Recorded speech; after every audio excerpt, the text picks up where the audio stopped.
Welcome to the All Out Leadership Podcast, hosted by Pastor Eric Lawson, where each episode is uniquely designed to help you live all out by bringing you practical leadership from a biblical perspective delivered in 10 minutes or less.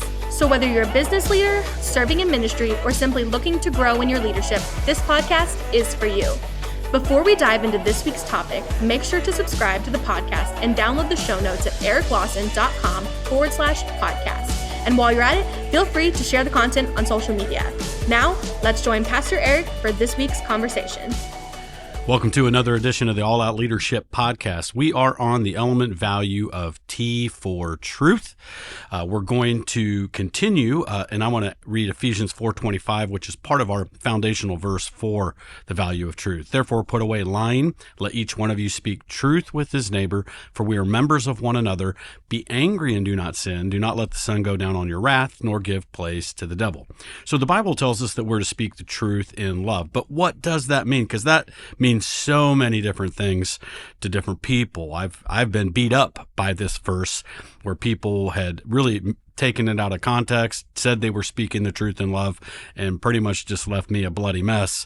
And it was more of a beating than it was love, and it really wasn't even the truth. So we're going to look at really what does it mean to speak the truth in love.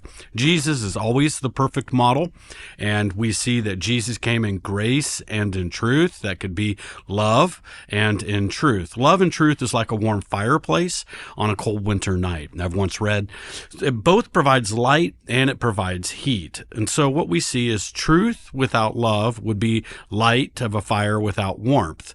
There's light, but it really doesn't radiate any warmth. And then you have the other person who just all about love, but really doesn't want truth. And that's like warmth, but there's no light from the fire. So truth without love makes people cold in the light. Love without truth makes people stumble in the dark. And that's why we need both. We need love, but we also need it packaged with truth. When we look at the Apostle John, no apostle actually spoke about love more than the Apostle John. He's actually known as the apostle of love. And so he wrote more about love than anyone, but he also wrote about truth and used the word truth more than any other writer. He uses the word truth 20 times in his Gospel of John. And in 1 John 1:9, he uses it 9 times. 2 John, he uses it 5 times, and 5 times more in 3 John, which is interesting. Those are just one chapter books, 2nd and 3rd John. And so here we see the one who writes about love more than anyone else, also balancing it with the word of truth more than anyone else. And John 1:14 says, "The word became flesh, dwelt among us. It was full of grace and truth."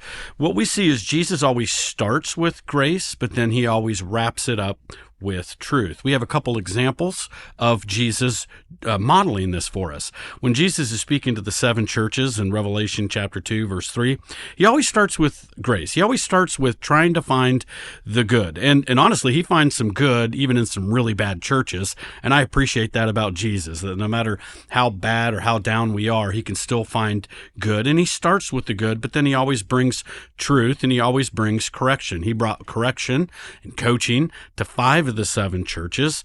And so when we see 2 of those churches, I want to just kind of see what Jesus did. So we see Jesus with the church of Ephesus and Thyatira.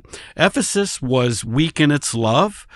He said, "You lost your first love," yet they were faithful to judge false teachers. In other words, they were very passionate about defending the truth of doctrine, the truth of God's word. So they had truth, but they lost their love, and he corrected them. Then you got Thyatira, who was growing in love, but they were just tolerant of false teachers, meaning they had love, but they lost truth. And that's very indicative of the culture in which we have today. There's a whole movement that is all about love.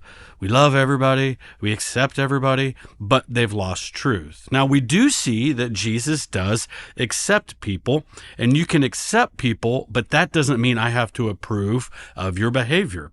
We see Jesus handling this with the woman caught in adultery. So we know the story.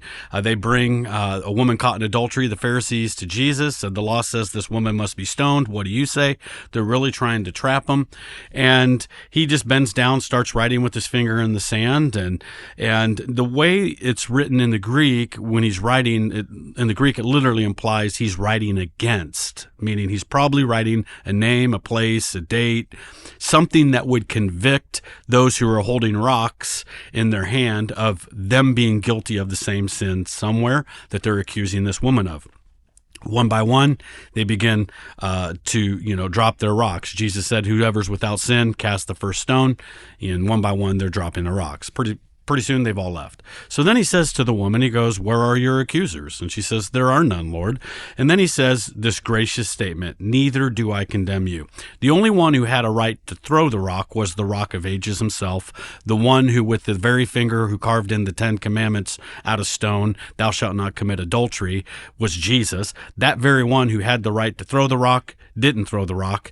And he said, neither do I condemn you. Now that's love. That's grace. But he follows it up with truth, and he says, but go and sin no more. Now, I don't believe he said it, with a scowl, like I'm watching you, always watching. I believe he said it with a smile. I believe he said it with grace. It was actually an enablement to empower her to be free from the sin that bound her in her past. But it was his commandment still to go and sin no more, which was his enablement that set her free. You'll know the truth, and the truth will set you free.